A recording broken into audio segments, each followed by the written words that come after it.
Hola a todos, vamos a comenzar nuestra entrevista con Riguey Valladares, una geógrafa que ha incorporado la estadística como una de sus muchas herramientas para ejercer su profesión. Así que nos va a estar contando un poco de su trayectoria profesional, de sus desafíos, sus aprendizajes y sus reflexiones. Bien, vamos a comenzar entonces nuestra entrevista. Ya, ahí está Riguey. Hola Hola, Riguey, muy buenos ¿cómo días. estás?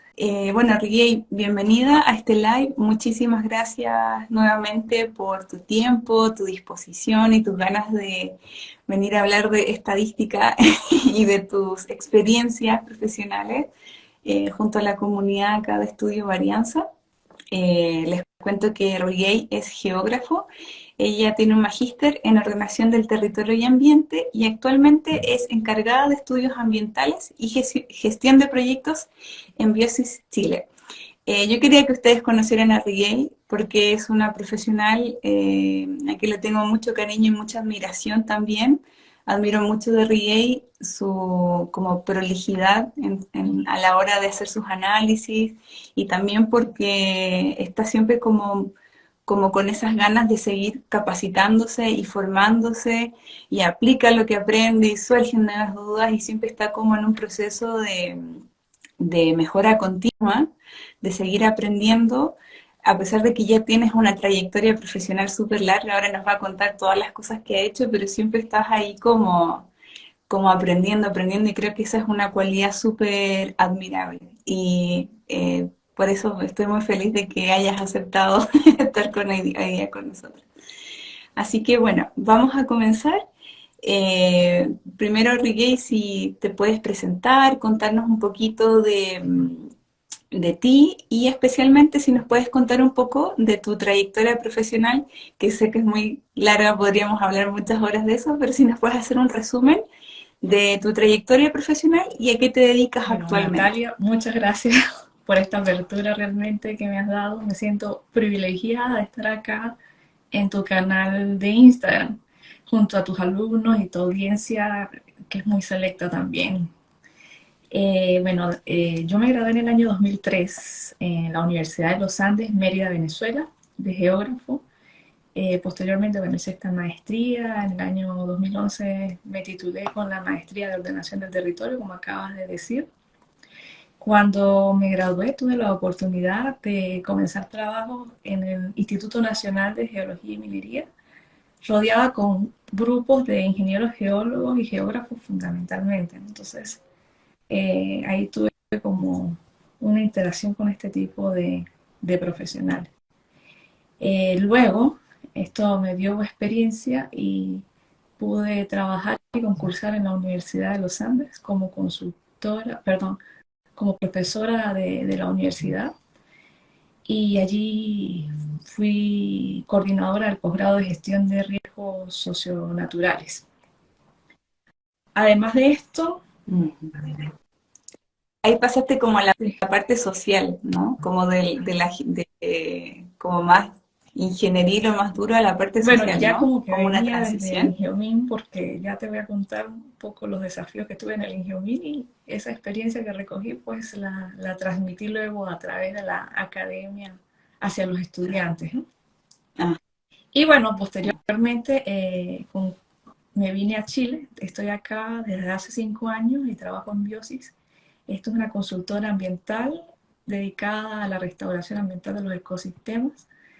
Y el grupo de mm, profesionales que acompaño básicamente está conformado por ingenieros forestales, ingenieros ambientales, agrónomos, otras áreas del conocimiento, otro tipo de equipo transdisciplinario, ¿no? Por lo tanto, ajá. otro tipo de investigación. Muchas gracias, Rey. Bueno, ahí hay como tres estadios, ¿no? En tu carrera y donde te ha tocado trabajar con profesionales distintos, ver desafíos diferentes, que esa como riqueza en la como variabilidad de del ejercicio de nuestras profesiones nos suele ayudar mucho, ¿cierto? Claro. Como ampliar perspectivas. Y Rey, creo que en todas estas fases de tu trayectoria profesional siempre ha estado muy ligada a la investigación. ¿Cómo te diste cuenta de que la investigación y la estadística como herramienta era importante para tu trabajo? ¿Es algo común entre tus colegas que se vayan por la investigación o fuiste tú ahí como un bicho raro que le Bueno, en gustó el este interín tema? hacia atrás también podía comentarles que me dediqué a la consultoría ambiental de manera independiente a través de una empresa que registramos que se llamaba Territorio. Y, y también trabajaba con estudios Ajá. de impacto ambiental. Bueno, eso es como complementario a lo que ya he venido Ujú. haciendo.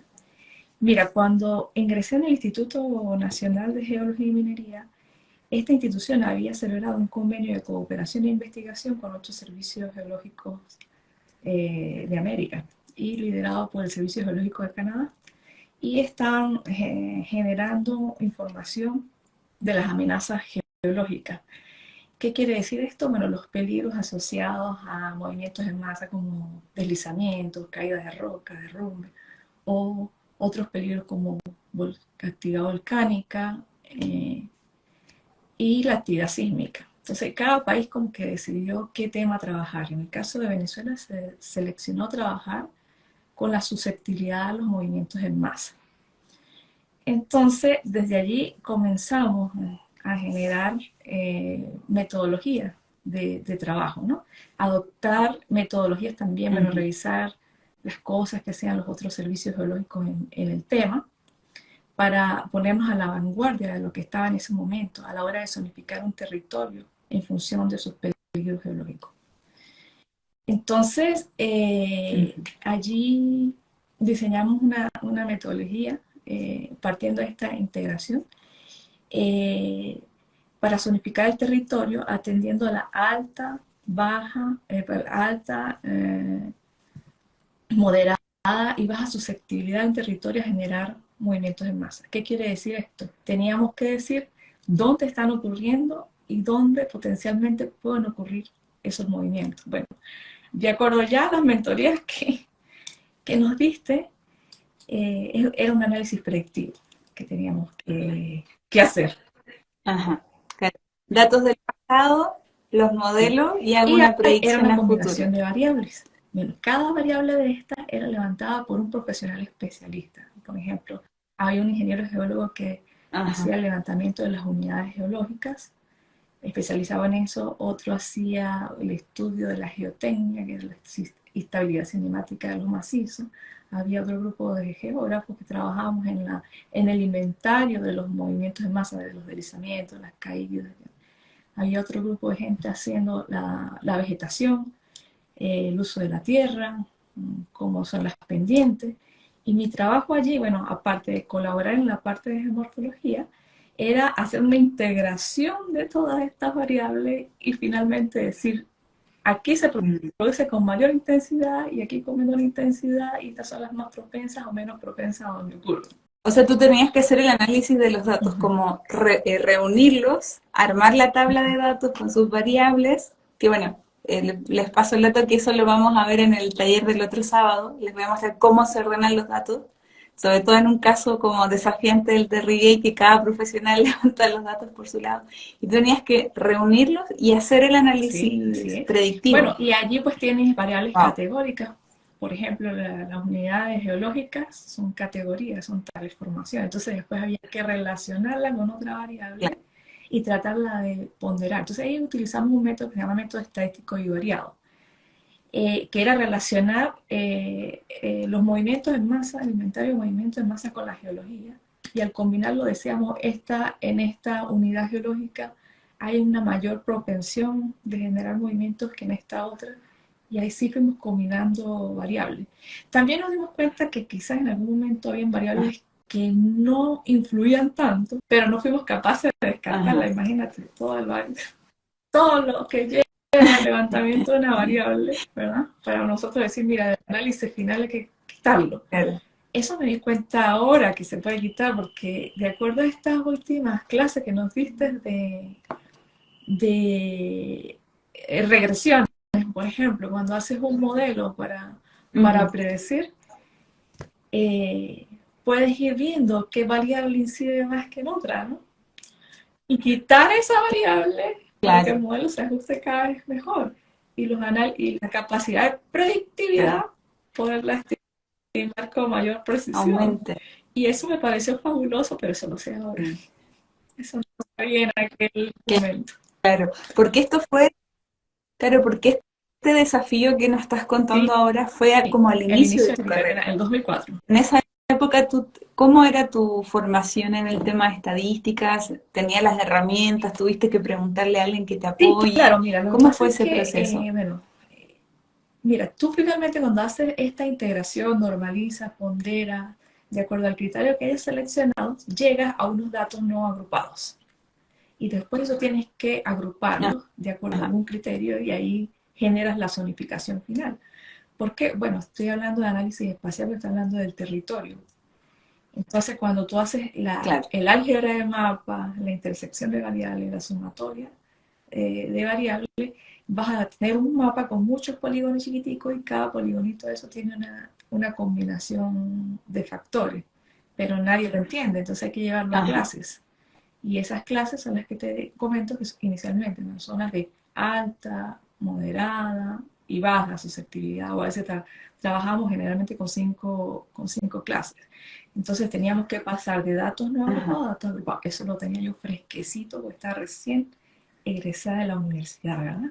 Ajá. Y claro, entonces lo que yo intentaba, lo claro. que nosotros, bueno, de todo el equipo, porque era un equipo interdisciplinario, era utilizar distintos métodos para llevar datos no agrupados a datos agrupados. Y después teníamos varios modelos, nos reuníamos nuevamente el equipo y decíamos, mira, este modelo es el que se ajusta más, porque esto, porque yo vi esto, acá está. Y así decidíamos finalmente cuál era el que se ajustaba más de acuerdo a la experiencia también y lo que la gente vio en terreno, ¿no? Pero digamos que esa es una Claro. estadística muy básica. Hoy haría yo otras pruebas. Ajá, Por ejemplo, luego con lo que ya he aprendido y he refrescado, no es que no lo aprendí en la universidad. Hoy nos acompaña mi profesora de estadística y ella sabe que me enseñó muchas técnicas. Lo que sucede es que uno siempre aplica lo que parece más fácil de calcular, lo que está a la mano y lo que es más frecuente. Generalmente utilizas promedios, ajá. desviaciones, eh, los métodos clásicos para agrupar variables, pero hay muchos análisis que deben hacerse posteriores para validar realmente que esas clases realmente son homogéneas entre sí, como lo que aprendemos ahora con los ANOVA, que Ajá, tú ya, claro, claro, claro. porque al tener esas cinco categorías de alta, muy alta, moderada y baja vulnerabilidad, ahí obtienes un grupo y luego yo podía fácilmente Sí, aplicar de repente un ANOVA para definir realmente si son homogéneos entre sí o diferentes entre ellos y poder establecer otro tipo de conclusiones, pero sabes, ¿no? Esto es claro, un análisis en claro, retrospectiva que hice hoy después de 25 años que hice en aquel momento. Y es como para alertar a mis colegas, esto es claro. necesario aprenderlo y tomárselo en serio porque cada vez puede darle más solidez al análisis de los resultados de sus investigaciones. Otra cosa que haría es hacer más correlaciones entre variables, ¿no? Generalmente cuando se pasa esto de datos agrupados o no agrupados, se tiende a tratar la información como que si todos los datos distribuyen normal. A veces los modelos yo pienso que Ujú, no dan de la manera adecuada porque no se analiza la característica de esos datos, o sea, no se realizan las pruebas de normalidad. Entonces no puedes establecer ujú. conclusiones más allá. Y lo que yo he visto acá es que generalmente estos datos distribuyen de manera no paramétrica, por lo tanto se necesita otro tipo Claro. de análisis. Pero veo mis colegas en gente profesional que es muy común que no realicen estas pruebas de normalidad. Ahora, ahora te puedes dar cuenta de eso y tú lo puedes mirar y es como, Sí, ¿hicieron prueba de normalidad o no? sí, Claro, que para hacer como la aclaración a las personas que nos están acompañando, cuando Riey se refiere a esto de usar los datos agrupados o no agrupados, les voy a dar como un ejemplo súper sencillo. Por ejemplo, si nosotros levantásemos datos de las 28 personas que estamos conectadas en este live y preguntamos un dato numérico como la edad. Entonces, los 28 tenemos una edad, unos tendrán 30, otros 45, 50, 25, etcétera. Tendríamos 28, 30 edades diferentes. Entonces, cuando analizamos la edad como los números, uno por uno, a eso se le dice no agrupado, pero nosotros podemos construir grupos. por ejemplo, adulto joven, adulto no tan joven, adulto mayor, ¿cierto? Crear categorías, no sé, de 18 a 25, de 25, te paso todos esos números, lo transformo a clases, que son grupos. Entonces, jóvenes, mayores, adultos mayores. Entonces, esto se refiere, Riquet, como de crear esos grupos y ver si es que son distintos, como que tiene una técnica eso. Y lo de la normalidad, que bueno, en mi perfil hice varios videos sobre ese tema, después del live lo pueden ir a revisar, pero es un comportamiento de los datos, que suele ser un requisito para usar ciertas pruebas. Entonces, a veces hay fenómenos que no tienen ese comportamiento y no aplica técnicamente usar ciertos modelos porque el profesional no lo analiza o no lo quiere ver, se usa mucho eso, pero hay requisitos y pruebas previas para usar un modelo u otro. Por eso se habla de la normalidad, que es un requisito. Eso como el cierre paréntesis para como explicar algunos conceptos que se usan mucho en investigación.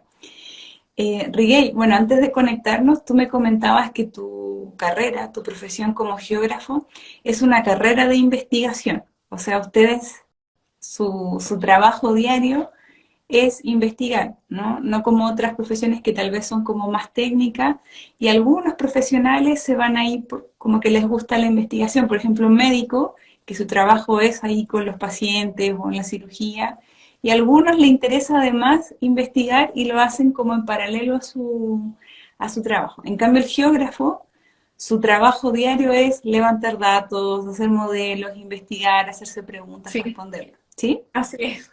Entendí Sí, bien esa parte, ¿cierto? Sí. Entonces, eh, em, como parte de tu trabajo, tienes sí. que trabajar mucho con datos, ¿cierto? Como herramienta para tomar decisiones, etcétera. Entonces, ¿cuál dirías tú que ha sido el mayor desafío que has enfrentado al trabajar con datos y cómo lo superaste? Desde el inicio, que sé que afortunadamente tuviste una muy buena profesora de estadística que te enseñó como muchos modelos.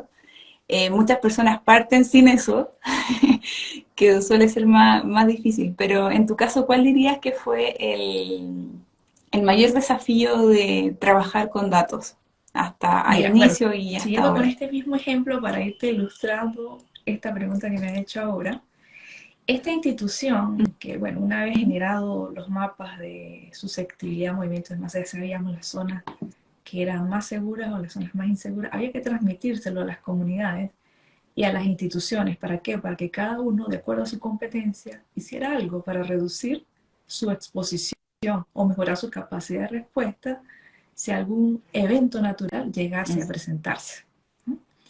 Entonces se conformó un equipo interinstitucional. Este era mi primer trabajo. De hecho, yo comencé primero trabajando con la parte social y con la parte física. Y como había puros geólogos, mi jefe me dijo a mí, bueno, tú te vas a hacer cargo de este trabajo. Y el trabajo era, bueno, se conformó un equipo interinstitucional y yo decía, mira, necesitamos conocer el contexto social, las instituciones y qué puede hacer cada uno. Ese equipo determinó que había que hacer un análisis de vulnerabilidad social. Ahí empezó el desafío, porque era mi primer trabajo. Yo tenía 24 años de edad y tenía en la mesa mucha gente. Inicialmente empezó coordinando esa mesa una persona de experiencia, pero luego por alguna razón no pudo continuar y como la institución que lideraba el proyecto de investigación era el servicio geológico que yo trabajaba, tuve que asumirlo yo. Resulta que en esa mesa interinstitucional tenía gente que tenía más de 10 años de experiencia cada uno y habían sociólogos, muchas profesiones, ingenieros forestales, geógrafos, estadísticos, médicos, por el tema de esto de la salud mental cuando se presenta un evento, habían educadores y también líderes comunitarios. Imagínese usted, entonces teníamos que diseñar un instrumento para medir la vulnerabilidad social de las comunidades expuestas. Válgame Dios. Y empezaron toda esta gente a hablar. Entonces yo dije, Dios mío, ¿cómo hacemos este trabajo? Yo le dije, sí, claro. Y tú Y tenías yo que lo tenía así como coordinarlos el a todos. perfil de coordinar, porque se supone que las personas que coordinan tienen que tener una ascendencia sobre el resto del equipo. Entonces, Sí, no, nada. ¿Qué vamos a hacer aquí? Es que yo soy su tesista y ustedes todos son mis tutores, imagínate. ¿No? Y entonces al principio eran como 12 personas, empezó aumentando de gente. Y entonces yo lo que voy a hacer Claro, acá es tratar de llevar un documento, toda esta discusión y hacer para que saliera el trabajo realmente. Entonces, este tipo de estudio era novedoso en aquel momento, no había trayectoria. Entonces todos empezaron, ¿no? Ahí hay que preguntar sobre tal cosa, sobre los ingresos, sobre la edad de la gente, sobre el sexo, sobre tal. Si la gente tiene perrito en su casa, porque si se presenta un evento, la gente se va a regresar a buscar perrito. O sea, cantidad de preguntas. Y ahí es donde está esa pregunta clave con la que tú inicias tus mentorías. ¿Cuál es el objetivo de tu investigación? ¿Cuál es el problema que quieres resolver? Bueno, ahí estamos todos claro. diciendo cosas, pero eso había que aterrizar. Bueno, finalmente, después de meses de trabajo, 2 o 3 meses, algo así, definimos un instrumento y dijimos, ya, vamos a aplicarlo. Entonces, claro, el instrumento daba respuesta a algunas cosas, algunas preguntas quizás se hicieron de más, ocurrieron preguntas abiertas. Recuerden que habían sociólogos y los sociólogos les gusta que la gente se exprese, ¿verdad? Diseñamos una muestra, aplicamos la muestra. Por supuesto, ahí está, formaba parte de mis profesores de la universidad, porque como eran varias instituciones, estaba inserta mi querida Universidad Claro. de los Andes y mis profesores de estadística y de geomorfología involucrados en el estudio. Ajá. Pero yo era la que llevaba la batuta de escribir y, bueno, y ir presentando todos los reportes. Entonces, enriquecedora esta experiencia, decidimos aplicar unas 300 encuestas. Lo hicimos con estudiantes del Wow. Instituto Universitario Claro. Tecnológico de aquí, de la carrera de manejo de emergencia. Entonces, aprovechamos porque informamos a estas personas. Las instituciones nos acompañaron, fuimos a terreno con ellos. Fue un trabajo muy bonito, demasiado enriquecedor. De hecho, duramos 4 años Ajá. trabajando después de eso, analizando los datos. Ah, volvieron a aplicar el Sí, mismo sí. instrumento y le Entonces hicieron aplicamos seguimiento. este instrumento, bueno, y después vino la parte de análisis de información.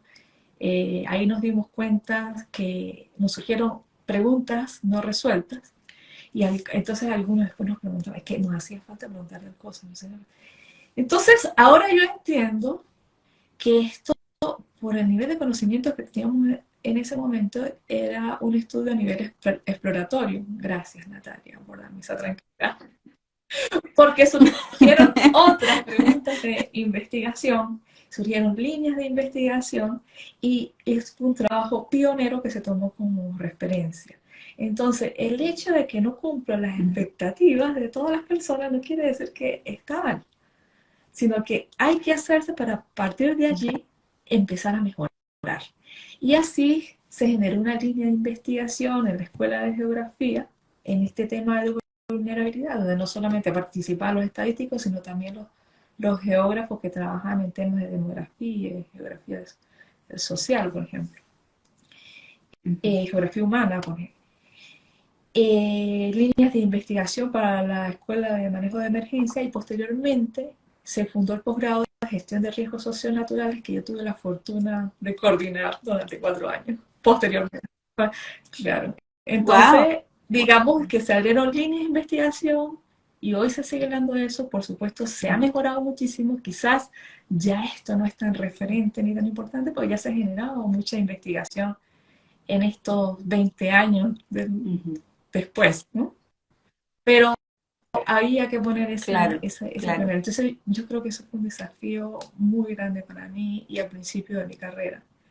Pero gracias a Dios tuve la ayuda de todas las personas y de todos los profesionales que participaron. Luego de allí había que tomar Ajá. decisiones con esos datos, porque esto no era para tener un estudio bonito, Ajá. era que nosotros necesitábamos tomar unas decisiones para reducir la vulnerabilidad de esa población. Y era que, bueno, la gente no tenía memoria histórica, había que tomar acciones para rescatar la memoria histórica de los eventos ocurridos. Había que hacer planes de seguridad escolar en las escuelas, mapas mentales. El Ministerio del Ambiente en aquel momento tenía un programa de reforestación Entonces detectó zonas donde se podían hacer reforestadas y trabajó con las comunidades armando viveros. Las protecciones civiles dieron cursos de primeros auxilios, de rescate, de tal. Entonces se fueron atacando las vulnerabilidades con acciones. Entonces Como, era claro, transformar el conocimiento claro. geocientífico en acción. Por supuesto, eso se Ajá. dio en una cuenca hidrográfica con personas, con los líderes comunitarios. Se trabajaron con 19 planteles en aquel momento, instituciones repartidas en cada plantel. Fue un trabajo vertiginoso, muy bueno. Eh, Estando allá aquí en Chile se presentó el fenómeno. Afortunadamente la gente supo a dónde correr, supo a dónde acudir, supo cómo articular con las Ujú, instituciones para dar respuesta a ese evento y no hubo fallecidos. De estos eventos no se espera ujú. que no ocurran daños materiales, sino que no hayan heridos y no hayan muertos, y ahí disminuyen las tasas de riesgo. Entonces, por eso yo creo que fue un trabajo Claro. importante para ese momento. Sí, oh, qué interesante esa historia. Como, bueno, hay muchos puntos que creo que son súper destacables. Primero lo que tú mencionas de el trabajo en equipo, ¿cierto? Porque todo partió como un estudio donde había más gente y te toca a ti coordinarlo. Entonces, me imagino igual que el hecho de tú tener conocimientos tanto del tema de tu profesión, pero también saber trabajar con datos te ayudó a poder conversar con todos estos profesionales a la hora de crear ese instrumento, aplicar las encuestas, analizar los datos. Entonces, como que siento que eso es importante también para poder hacer estos esfuerzos tan grandes que no son de una sola persona, sino que se hacen en equipo. Entonces, igual la formación que uno tiene influye en la forma en cómo se comunica, porque bueno, imagino que al final lograste hacer ese trabajo de coordinación, uno necesita poder hablar un lenguaje común con sus colegas. Y lo otro que me parece súper, súper interesante es cuando uno mira la historia hacia atrás y puede ver cómo se van conectando los puntos, ¿no? Como en este famoso discurso, me parece que es de Steve Jobs, que dice que la historia al final uno la mira para atrás y ve cómo una cosa fue llevando a la otra, que es como un proyecto, ¿cierto?, de estudiar todo este tema de los riesgos y la vulnerabilidad. Se hace un estudio, se levantan datos exploratorios, ¿cierto? Primero para entender cómo está con la universidad, se genera ahí trabajo con la universidad, que después genera un posgrado, que después forma a personas que saben de este tema, y a nivel de comunidad se toman acciones, y es como que una serie de cosas van ocurriendo después gracias a que se hizo un levantamiento de datos para conocer un problema. Entonces, a veces uno cuando está investigando como que está así, súper así como, ¿cómo hago la nova? ¿Cómo saco el promedio? Como vista de punto. Y pienso que estas experiencias que tú nos puedes contar es muy valioso como para ver la imagen completa, o sea, cómo de un simple estudio se van abriendo cosas, se generan cambios a nivel social, cultural, académico. Entonces, nada, te agradezco mucho por, por contarnos esa experiencia, Riey. Aprovecho de comentarle a las personas que se están uniendo y que nos están acompañando que nos pueden dejar preguntas si quieren de las cosas que vamos conversando, si le quieren dejar una consulta a Riey o si quieren hacer alguna pregunta estadística de lo que vamos conversando. Acá tengo un par de preguntitas que nos comenta Eli. Cuando hay análisis de datos numéricos, ¿es una metodología cuantitativa?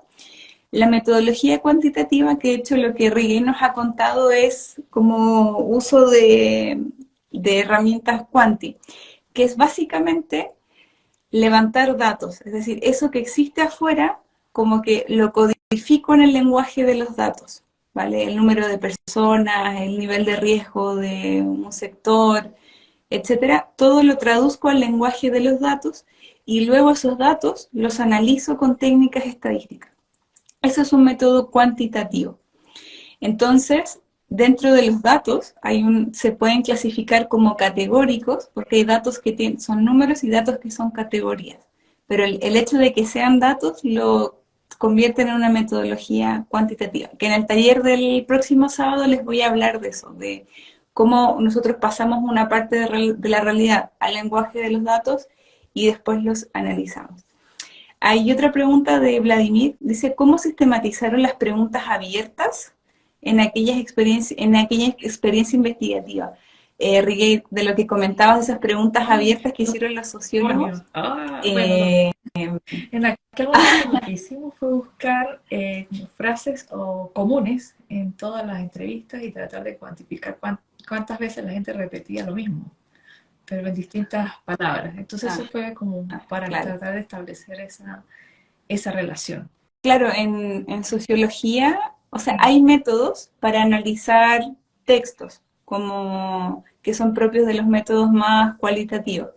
En términos cuantitativos, lo que se puede hacer, claro, es lo que comenta Rigey, como las palabras que se repiten, y otro análisis que es un poquito más trabajoso es tratar de crear categorías para esas preguntas abiertas. Entonces, por ejemplo, si alguien dice, no sé, como cómo se siente usted con respecto a una posible catástrofe natural, y la persona puede responder algo súper amplio y nosotros decimos, bueno, en realidad lo que expresó esa persona es inquietud por la seguridad de sus hijos. Entonces transformo eso como grande en una categoría. Y así voy viendo todas las respuestas y las vamos categorizando. Vamos a ver que algunas se repiten y podemos transformar de esa forma de algo más quali a algo que obviamente ahí se pierde un poco de información, pero para efectos del análisis se puede hacer así. Rigey, yo creo que con el ejemplo que nos contaba se puede ver, ¿cierto?, cómo saber de estadística, de trabajar con datos puede impulsar tu carrera, porque entiendo que después de ese trabajo en ese instituto pudiste dar el salto o sea, te moviste hacia más el mundo académico, ¿cierto? Después fuiste a trabajar a la universidad, donde pudiste coordinar ese posgrado que nace un poco como respuesta a toda esta investigación previa que hicieron con este grupo de profesionales. Eh, Ligado con eso, ¿cierto? Con tu experiencia en esa investigación, después la academia, ¿cómo ha influido la estadística en la forma en que tú tomas decisiones en tu ámbito laboral? Bueno, ahora, para comentarte un poco del posgrado, y darle ánimo a todas las personas. En este posgrado también se presenta este desafío de que necesitan personas que están en cero estadística, no tienen nada de formación estadística, a personas que sí han recibido algún tipo de capacitación en estadística. Pero como es gestión de riesgos socionaturales, tienes que tratar de nivelarlos a todos, ¿no? Y tratar de como complacer a todos, y ahí los profesores de estadística del posgrado tienen un tremendo desafío porque los que saben quieren más y los que están aprendiendo no quieren, o sea, el nivel no se le puede exigir como con la misma intensidad con los que ya han tenido una formación previa. Y ahí viene este posgrado, justamente forma a la gente para entender las estadísticas y tomar decisiones, más que para generar estos cálculos, gerenciar más, es gerenciar más este tipo de conocimiento. O sea, no hace tanto énfasis en cómo hacemos y cómo obtenemos estos datos, sino una vez que lo tienes, qué decisiones puedes tomar con esta información. Entonces, claro, es recomendable que una persona de las ciencias sociales, cuando se acerca a un tipo de posgrado de esto, reciba un curso como una mentoría como la tuya, porque te da un paneo de todo lo que tienes que manejar y como que te equilibra. Y ahí sí entras y puedes aprovechar mejor el posgrado, ¿no? Porque igual eso te va a dar ventaja sobre otros. ¿No? Entonces, y va a ser más fácil su inserción. Entonces, tú tenías politólogos, criminólogos, sociólogos, o sea, gente que está muy ligada al tema cualitativo y en sus pensos de estudios no tienen estadística. Y entonces, bueno, ahí es donde empiezas a linkear, ¿no? Cuando tú me preguntas, ¿y cómo tomas tus decisiones en base a las estadísticas? Bueno, uno de estos es este problema que se presenta en el posgrado con las disciplinas, tratar de nivelarlo. Entonces, siempre se mandaba a los estudiantes a leer muchos papers para que vieran cómo se trabajaba cuáles son los indicadores más frecuentes que se trabajan en la gestión de riesgos socionaturales y qué decisiones se puede tomar sobre eso, ¿verdad? Cuando yo Ujú. estaba haciendo esta revisión bibliográfica para definir las metodologías tanto de susceptibilidad a movimientos de masa y vulnerabilidad social, también leía papers. Por ejemplo, veía que España tenía tesis doctoral, a nivel doctoral, desarrollando estudios, y todavía los tiene sobre este mismo tema, pero con una estadística tan rigurosa que yo no entendía. Ahora tengo que volverme a atrever a leerlo para ver, porque uno lo deja allí. Y como yo aprendí estadística de la manera o sea, a cálculo, no con software, porque hace 25 años cuando yo tuve mis estadísticas formales, mi pensum universitario, veíamos tres estadísticas de cursos formales, uno, dos, y después metodología geográfica, que yo pienso que es estadística aplicada a la geografía. Y luego, bueno, haces los Ajá. seminarios y ahí vas poniendo en práctica y después las tesis. Entonces tiene como seis oportunidades directas Ujú. de hacer cosas con las estadísticas. Entonces, cada vez que pensaba en hacer un análisis, lo pensaba, porque pensar que tenía que recordarme de todo eso, no, uno se va como por lo más fácil, ¿verdad? Porque uno, Claro, economía de recursos, de sí, tiempo y es de que en aquel energía. momento las universidades no estaban preparadas, eran hace 25 años los laboratorios de las universidades no eran suficientes, la capacidad instalada para dar todas las materias, además no había cultura de enseñar la estadística con el uso del software. Sí, notaba más la cultura impuesta Ajá. de aprender de dónde salen las cosas, a calcular. Bueno, eso también te desarrolla unas habilidades como estudiante, saber de dónde salen las cosas. Yo creo que a Ajá. veces también es necesario ese proceso. Pero bueno, ahora estamos en una etapa donde hay Claro. que optimizar los tiempos, porque las respuestas en investigación tienen que ser muy rápidas. No trabajas en empresas. Hoy trabajo, por ejemplo, en Chile, en esta consultora ambiental, ahora ya dedicada a la restauración ambiental, y se me multiplicaron los problemas de investigación en otras áreas. La colecta de datos por diferentes propósitos acá es masiva. Nosotros somos una empresa que hacemos estudios de línea base de la flora y la vegetación, de los suelos. Para cada uno de estos tipos de análisis se hacen muestreos, se capturan datos en terreno, tiene que ser igual de forma organizada. Cada vez las autoridades ambientales son mucho más exigentes a la hora de exigir el procesamiento de los datos y el análisis de los datos, los estadígrafos, para que haya consistencia y coherencia de la información que presenta. Acá se hacen estudios de informe Ujú. experto, son estudios, parecen tesis doctorales casi, cuando tienes que tramitar un permiso de una especie, de cortar una especie en categoría de conservación para instalar proyectos de infraestructura. Y eso es fenomenal la cantidad de datos. Nosotros hicimos en una oportunidad un estudio en 17.000 hectáreas, hicimos como 1.000 parcelas, ¿tal? Y en cada parcela se recogió, cada parcela tenía 500 metros cuadrados y ahí había que hacer el levantamiento de cada especie, la gasometría, para poder inferir la presencia de la especie. Bueno, hoy, Ujú. con, determinar la población porque son generalmente poblaciones no conocidas. Entonces, Ujú. ese número de calcularlo, bueno, ya lo vamos a hacer con otro de tus métodos de enseñanza, con regresiones, ¿no? Con regresiones de poder inferir un Ajá. número a través de estudiar una población.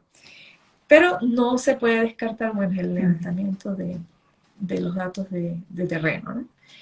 Esta empresa también está muy Ujú. preocupada por hacer el monitoreo a la restauración del ecosistema. Para explicarles un poquito, la restauración del ecosistema requiere revitalizar la vegetación que está allí, que se cortó, que se secó, ¿verdad? Pero nosotros no nos conformamos solo con recuperar la vegetación, sino también la calidad de los suelos, las propiedades hidrológicas del suelo, ¿verdad? Mucha gente se conforma solo con plantar, pero acá no, acá insistimos en mejorar las propiedades hidrológicas, para eso establecemos obras de conservación de suelos que mejoren la infiltración del agua cuando llueve para hacer cosecha de agua de lluvia Ujú. y introducir medidas de fauna, hacemos manejo silvicultural, ¿esto qué quiere decir? Podas a los árboles para mejorar la vitalidad de ellos. Y todo esto hay que monitorearlo.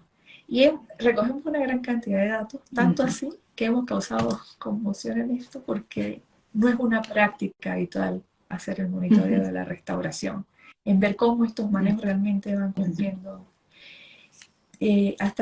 Hace 2 años nos invitó WWF, el Fondo Mundial de la Naturaleza, a escribir una guía de monitoreo para la restauración de bosques.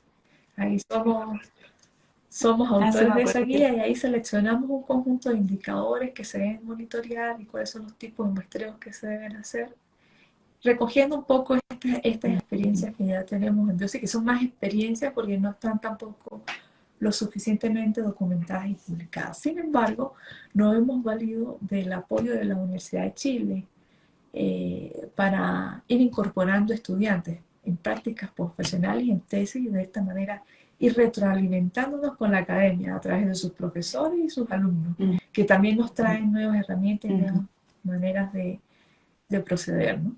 Entonces, bueno, aquí hacemos distintas prácticas realmente. Ajá. Sí, es súper interesante, Rigue, lo que comentas de que esta práctica, o sea, de ustedes siempre dar, no hacer solo como lo mínimo que se pide, sino que ir un paso más, que es todo el tema del monitoreo, como post, entiendo, post la intervención, y apoyarse de los datos como para poder demostrar de una forma mucho más objetiva esos resultados, que sea algo como pionero que ustedes están haciendo. Y que eso me parece súper interesante porque es como parecido a lo que a la primera fase de tu carrera que nos comentaba, que en el fondo es el esfuerzo de un grupo de profesionales que tiene esta visión como más científica, más de y que tiene estas herramientas para poder hacer el monitoreo, ¿cierto?, a través de los datos y que va sentando un precedente también para que otras personas también puedan hacerlo. Es como mover, ¿cierto?, el estándar hacia arriba. Y uno normalmente cuando ve que las cosas no funcionan es como que se queja o que, el sistema, no sé qué, pero al final, si hay un grupo de personas que está bien preparado, que aplica los conocimientos que tiene y va elevando este estándar, y me parece genial lo que ustedes hacen de compartir este conocimiento, asociarse con esta institución mundial, ¿cierto? Hacer esa guía, asociarse con la universidad, que estudiantes, futuros profesionales vean que esto se hace así, es como que el esfuerzo individual o grupal de hacer las cosas bien, de tener herramientas, de aplicarlas, como que genera un efecto súper positivo en el entorno para ir teniendo mejores prácticas, ¿no? Como comentabas antes que en España, no sé, hay tesis doctorales así como súper, súper sofisticadas, pero al final son personas bien preparadas que van haciendo cosas cada vez como más profesionales, con un enfoque más científico, y eso yo creo que es súper admirable y una inspiración también para que uno como profesional en su área se anime a hacer esas cosas, como a dar un pasito más allá y animarse, ¿cierto?, a incentivar a los colegas o a hacerlo uno y generar esos resultados, generar esa información para que podamos ir entendiendo mejor las problemáticas, dar mejores recomendaciones. Sí, Así que bueno, nada, eso muchas gracias, claro, me parece por el importante. reconocimiento. Realmente sí hay un esfuerzo, pero es un esfuerzo personal de cada profesional y que viene, bueno, motivado también desde la gerencia, porque este es un trabajo que no nos lo paga nadie. Nosotros somos una empresa privada, es una consultora ambiental. Bueno, yo trabajo acá hace 5 años y he tenido la oportunidad de fortalecerme en esta área acá. De hecho, dice, es lo que nos hace distintos. Y esta distinción, pues, Ajá. la han reconocido nuestros clientes, porque cada vez crece más la cartera de clientes por esta manera y esta forma de trabajo. Y también nos la reconoció una premiación internacional. Obtuvimos 2 premios latinoamericanos, los premios Latinoamérica Verde, en el año 2019 y en el año 2021. Por esto, porque es ir más allá, no conformarnos solamente con cumplir una función, sino mirar lo que hacemos con criterios de sostenibilidad en el tiempo, ¿no? Prácticas sostenibles en el tiempo e incentivarnos hacia adentro de que tenemos el deber de formarnos. Y de hecho yo siempre estoy formándome, esto a mí tampoco los cursos, o sea, las capacitaciones las hago yo porque quiero mis tiempos libres y eso, y igual muchas personas de acá, o sea, porque nos sentimos enamorados de lo que hacemos. Y la gerencia nos apoya, ¿no? Nosotros si queremos, tenemos muchos datos y muchas cosas pendientes para escribirlas en paper, hay toda la aceptación de los clientes y de la gerencia en promover esto, pero bueno, el tiempo nos abarrota el tiempo, pero sí queremos Claro. hacer unas cosas. Mira, bueno, volviendo a estos temas Ajá. de, de prácticas de estadística, una de las cosas que hacemos acá en Biosi es revertir la desertificación. Esta restauración de ecosistemas es revertir la desertificación y más en estos tiempos de escenarios de cambio climático, realidad climática, ¿verdad? Donde la sequía ha impactado mucho los territorios, en la agricultura. Entonces, ¿qué pasa con esto? Que se va perdiendo la productividad de las tierras. Entonces, al perder la productividad de las tierras se pierden los servicios ecosistémicos. Y uno de los servicios ecosistémicos más importantes que presta la naturaleza es proveer agua. Y la restauración de los ecosistemas consume agua, porque tú al reforestar tienes que regar las plantas. Entonces, Claro. y eso te crea, o te puede crear una huella hídrica, porque recuperas las plantas, pero estás consumiendo mucha agua. Entonces, Biosi trabaja con una filosofía de riego acotado, o sea, regar lo que la planta realmente necesita. Y para eso tenemos que hacer un monitoreo. Muchos proyectos no lo tienen, algunos proyectos ya han comenzado a exigirlo a la autoridad, pero nosotros lo que estamos proponiendo es tener parcelas de monitoreo en las forestaciones. Y allí, y en estas parcelas, o sea, es un monitoreo permanente que realizamos mensualmente. Entonces, ahí entra también otra de tus magníficas clases, es que tenemos que localizar bien las parcelas para que operativamente el monitoreo sea viable y no nos quede mucho tiempo, o sea, Claro. que sean muestras realmente representativas de plantas. Y para eso la ubicación la estudiamos en función de unidades homogéneas. ¿Qué quiere decir esto? Hacemos una combinación de la pendiente, de la altura de los terrenos y también de la exposición de las laderas, norte, sur, este, oeste. Y buscamos que estas parcelas estén todas estas situaciones representadas para que, bueno, esta muestra sea un poco representativa. Entonces, mensualmente va un profesional y le toma la vitalidad a las plantas y ahí podemos ir comparando. Sí, Levanta los datos, ¿no? Lo hacen a de, través la, de, del de cómo están levantamiento las de datos. plantas, en qué categoría están, o sea, si están totalmente verdes, o sea, muy vigorosas, regulares, si ya están presentando un signo de estrés, eh, y que cuando están muy vulnerables, cuando ya están tendiendo a secarse y cuando ya están muertas, ¿no? Entonces, en base a ese Ajá. monitoreo, nosotros tomamos decisiones de las frecuencias de riego o la aplicación de riegos de socorro. Y esto no siempre se hace. A veces nosotros conocemos forestaciones que riegan muchísimo, riegan 3 veces por semana, por ejemplo. Entonces aquí trabajamos con distanciamientos de riego, empezar con riego de establecimiento, después riegos cada 15 días, 22 días, hasta regar un riego al mes, llegar a un riego al mes. Y eso es interesante porque esa decisión de cómo optimizar el uso del agua en un momento histórico que estamos viviendo que es súper limitado, Sí. lo toma a través de datos. Porque ¿Sí? entiendo que es, o sea, para ver si entendí bien. O sea, monitorean cómo están las plantas, levantan los datos, gracias a eso pueden saber como cuánto riego es necesario y después pueden tomar la decisión de usar el agua precisa que la planta necesita y no como en otras prácticas que es como que se usa un montón y se pierde un montón de agua y se erosiona el suelo. Es un muy buen ejemplo de cómo, claro, porque la práctica del monitoreo es la que les permite hacer eso y la técnica con la cual pueden tener los datos y tener la información es con un análisis estadístico. al final, ¿cierto? Con el que tomas la decisión. Entonces, por eso siempre yo les recalco mucho que la estadística es la herramienta, es como el martillo o el desatornillador con el cual uno va armando estos sistemas que pueden generar efectos súper positivos. Rigue, ya estamos, nos quedan unos pocos minutitos. Al final te voy a hacer una pregunta más y al final voy a responder un par de preguntitas que nos quedaron pendientes ahí sobre, que nos dejaron sobre validación de instrumentos, que fue un tema que tocamos en la entrevista. Te quería preguntar, ¿qué consejo le darías tú a alguien que está empezando a aprender estadística para su carrera, sea geógrafo o sea de otra profesión? ¿Qué consejo le darías? Hay que prestar atención y hacer de la estadística un hábito.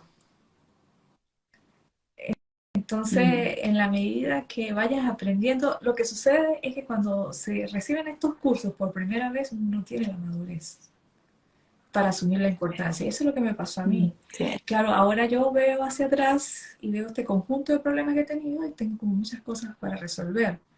Pero en la medida, cuando uno va ingresando por primera vez, hay que sentirse tranquilo, hay que recibir la información y de repente ver en cada asignatura que ven en la universidad cómo pueden ir trabajando en términos estadísticos. ¿Qué información se tiene que recoger para dar Ujú, respuesta a eso? Y qué tratamiento estadístico podrías aplicar? Ir haciéndose esas preguntas inicialmente, ¿no? Eso le recomendaría yo a estudiantes que ujú. recién comienzan. A los que ya están ejerciendo es Ajá. miren qué datos han recogido y miren qué pruebas, qué tipo de análisis pueden hacer y hagan de esto una práctica cotidiana.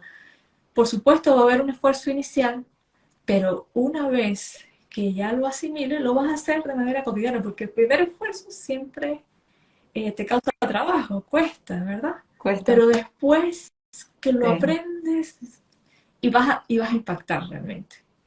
¿Por qué? Porque cada vez que hables, Ujú, la gente te va a escuchar porque va a decir, esto tiene fundamento, esto tiene solidez científica, esto no es una apreciación, no es una intuición, no es descabellado, está sustentado en datos, ¿verdad? Y además tiene un análisis estadístico detrás. ¿Por qué? Porque acá, ujú. en este momento, hay que cuestionarse el tema de los promedios, porque el promedio es un dato muy sensible a los valores. Me gustó más usar los post plot, ¿verdad? Porque puedes ver el Ajá. comportamiento de los datos, Sí, sí. pero los promedios sirven para disfrazar datos realmente, sirven para disfrazar el comportamiento. Ujú. Y a veces, no sé, hay colegas que también Sí. buscan eso, no muestran tanto la realidad. Entonces, si usted no quiere visualizar la realidad como es, muestra en promedio. Riel, y tomando un poquito lo que comentabas de que, bueno, la verdad es que cualquier cosa que hacemos por primera vez nos requiere un esfuerzo, ¿cierto?, al inicio para como agarrar ritmo. Eh, pero bueno, yo creo que tú y yo tenemos la visión de que es un esfuerzo que vale la pena, ¿cierto? ¿De qué manera dirías tú que este conocimiento estadístico, este esfuerzo que has hecho tú por estudiarlo y por mantenerte actualizado, ha impulsado tu carrera profesional como geógrafo? Mira, lo que pasa es que justamente con estas exigencias de nuestros clientes, las autoridades ambientales, preguntas no resueltas, eso me ha generado una ansiedad terrible. Entonces, tener este conocimiento, ¿verdad? O sea, y quizás hice cosas válidas, pero uno sabe que pudo ir más allá y te genera esta inquietud de que tienes que seguir estudiando para cubrir esa necesidad. Y eso va aliviando tu ansiedad y como que esa pena de no haber dado una respuesta con el ancho que ameritaba, pues con la complejidad que ameritaba. Es que explicar estos fenómenos son complejos, porque la naturaleza es compleja y a Ajá, veces cuando haces un estudio no resulta como quieres si no sabes también manejar adecuadamente los datos. Entonces, ujú. yo siento que es necesario y por eso sentí tanto alivio cuando recibí tu mentoría de estadística avanzada que y me siento feliz realmente porque siento que un paso adelante, un plus, ahora no me abrumo con ver tanta información, tantos datos y tener la posibilidad de abordar un análisis de distinta naturaleza con esta herramienta realmente me da mucha tranquilidad como profesional. Ujú. Y seguridad además. Muchas gracias. Sí, sí, eso es súper importante, sobre todo en el uso de la estadística cuando uno ya está usando un software, ¿cierto? Poder tener esa, tanto una herramienta para hacer los análisis como el conocimiento para poder hacerlo más tranquilo. Bueno, Rigel, bueno, de hecho me queda una pregunta para hacerte, que es sobre el tema del aprendizaje de la estadística que tú me comentabas que hace más de 20 años, bueno, no, porque para poder usar estadística con un software se necesita un computador que pueda correr y en las universidades hace, no sé, 25 años no contaban con laboratorios, con computadores para todo, los softwares no estaban tan desarrollados como ahora. Entonces tú tuviste que como que aprender a pasar del lápiz y el papel a aprender a usar software y programas estadísticos a lo largo de tu carrera, ¿no? Y en la mentoría grupal nosotras aprendimos a trabajar con un software en específico, el SPSS, que es un software muy simple de manejar. ¿Qué dirías tú que fue como lo más valioso de la mentoría grupal en términos de aprender la estadística de una forma un poquito más práctica, no haciendo los cálculos, sino que pudiendo apoyarse de un programa? ¿Qué fue para ti lo más valioso de esta experiencia de Claro, el salto aprendizaje? fue gigantesco. No solo era que las universidades no estaban dotadas, sino que los alumnos no contábamos con computadoras en nuestras casas para hacer. Mm, Imagínate, yo cuando también. estudié, creo que al final de la carrera del último año logré tener un computador. No, no era así Claro, tan fácil. claro. Yo creo que las personas no se imaginan cómo era eso. No sé, La vida sin antes. internet, por ejemplo, las consultas no eran por internet. Bueno, sí, inicialmente todo lo trabajaba en calculadora, después en hojas de Excel, y siempre trabajé con hojas de Excel, pero igual las Ujú, hojas de Excel necesitas el paso a paso. Ya no es calculadora, pero sí. sí necesitas el paso a paso, paso a paso para obtener las cosas, a menos que hagas un Excel avanzado, nunca lo hice. Eh, pero ahora sí sentí la necesidad cuando tú me encontraste con tu Big Data. A lo mejor yo estaba en esos momentos muy abrumada y como los teléfonos ahora lo escuchan a uno. Estaba en un periodo así de hacer muchas consultas. Siempre siempre consulto a mi profe y a mis colegas en Venezuela, claro, me mandan bibliografía porque toma este artículo, pero cuando lees los libros, estos son fórmulas y fórmulas y fórmulas y las fórmulas no están detalladas, ¿no? Entonces no terminas entendiendo mucho. Entonces, para saber de dónde salen las cosas, los cálculos, para volver al ser. Entonces, cuando me dijiste, mira, ya la estadística no va a ser un trauma, porque ya el esfuerzo no va a estar en los cálculos, sino más bien en entender el problema, buscar el método adecuado, ¿verdad? Los cálculos se los va a resolver un software. Si solamente tienes que saber cómo limpiar los datos, cómo procesar los datos, y el software te hace todo internamente. Eso a mí me facilitó las cosas. Entonces, esto parece como mágico, sí. Entonces, claro, el saber te ahorra dolores de cabeza. Entonces, ese es el salto cuántico que ya mis esfuerzos no van a estar orientados en saber qué fórmula se aplica, sino más bien qué tipo de análisis aplica, cómo Ujú. lo combino eh, y cómo lo analizo. Que se conecta mucho con lo que nos comentabas hace un momento del trabajo del geógrafo, que es más como interpretar esos resultados y tomar decisiones, hacer propuestas. Entonces como que puedes poner tu atención en qué hago con esta información que generé, o sea, mi pregunta y después qué hago con la información que generé Claro, para hacer recomendaciones, para tomar decisiones y no fundirme y morir en la parte intermedia claro. de estar calculando con la calculadora o a Bueno, mira, mano los o en geógrafos un realmente Excel. cuando nos formamos en Claro. la carrera de pregrado tenemos que saber de dónde salen las cosas, ¿verdad? A lo que me refería con esta era Sí. son a los gerentes, los gestores de riesgos. Ya es otro nivel. Como es nivel de maestría, Ah, ya es más bien que un grupo de claro. profesionales te entregue insumos y tú puedas tomar decisiones, analices y tomas decisiones. A nivel de pregrado tú Exactamente. trabajas más Ajá. diagnósticos, conoces más el problema. Y a Ujú. nivel de posgrado es qué acciones tienes que tomar en base a esos diagnósticos, qué decisiones tienes que Claro, tomar. claro. Uno Ajá. genera Y claro, y el otro y aquí decide. tienes que articular Sí. con diferentes disciplinas. Cambio de geógrafo, no, o sea, Ujú. sí, o sea, está más calculando a nivel de pregrado, me refiero. Pero bueno, ya esto se ha ido nivelando, ha Claro, ido claro. permeando, ha ido integrando, pero no todo el mundo tiene posgrado, pero antes era así.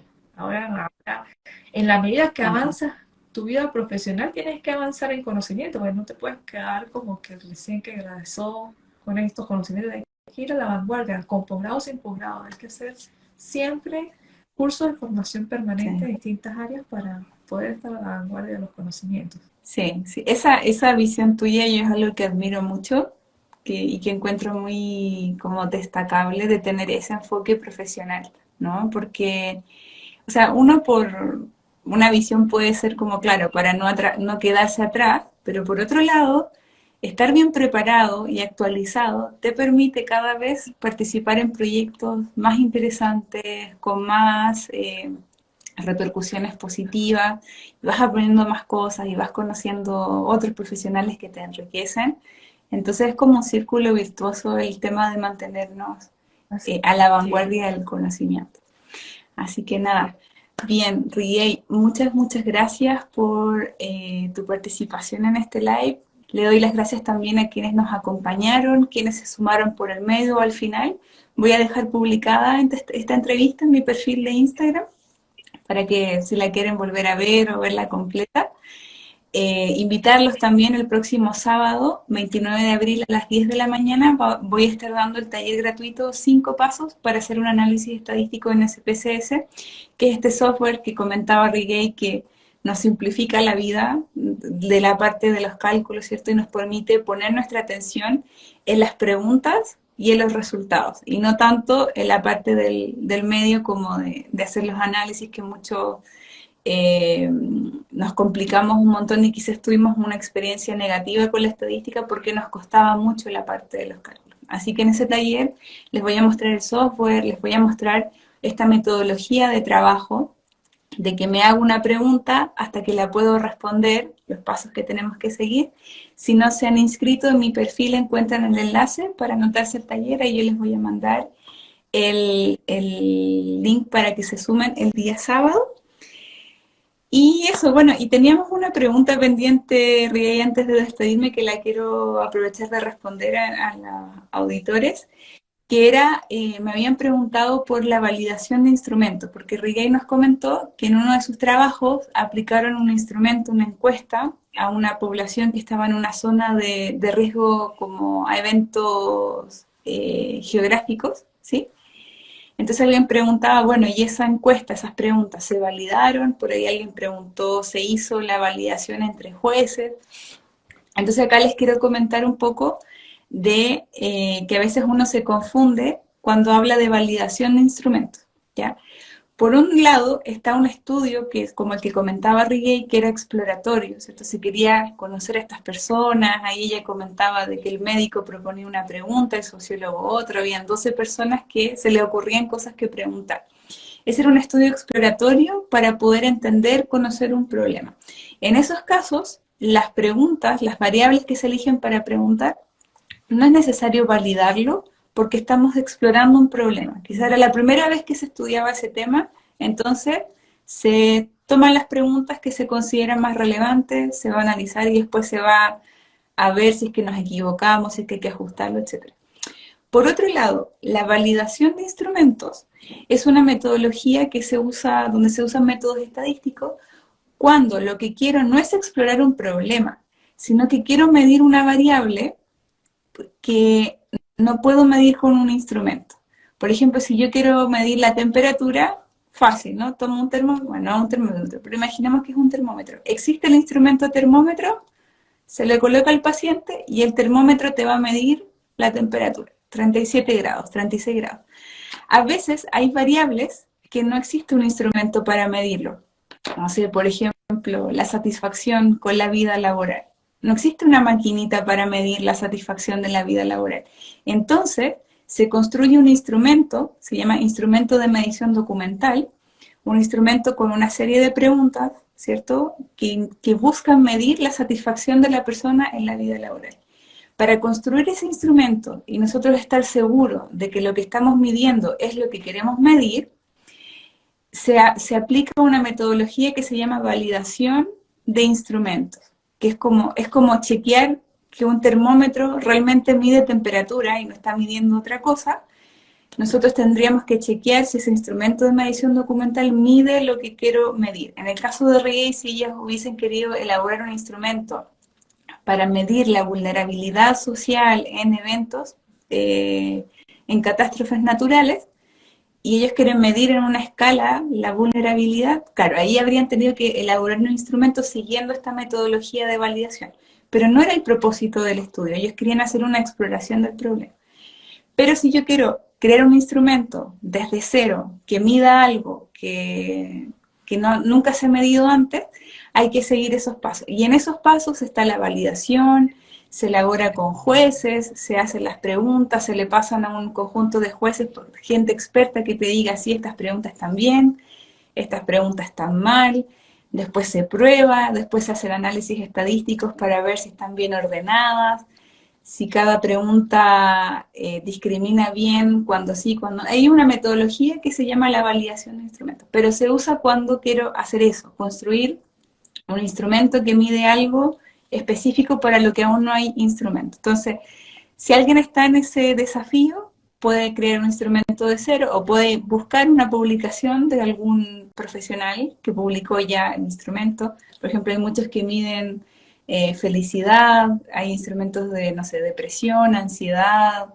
habilidades blandas, manejo de idiomas, etcétera. Son preguntas que tú las respondes y te da un número que te mide eso que quieres medir. Entonces, para crear ese instrumento está el tema de la validación. Ahí lo aclaro, porque no todas las encuestas que uno hace tiene que pasarlas por este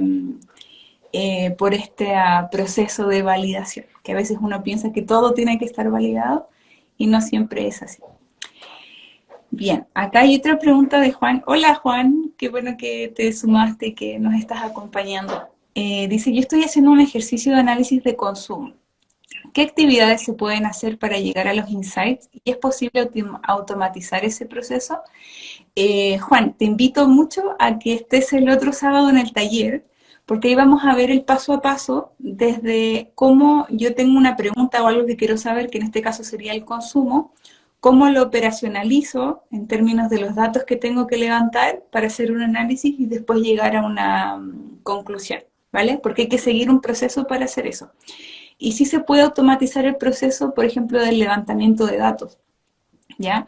Pero ahí es como un proceso que hay que seguir, ¿ya? Entonces, me parece que no hay preguntas más para responder. Vuelvo a darte las gracias, Rigey, por tu tiempo, por contarnos de tus experiencias laborales, tus desafíos.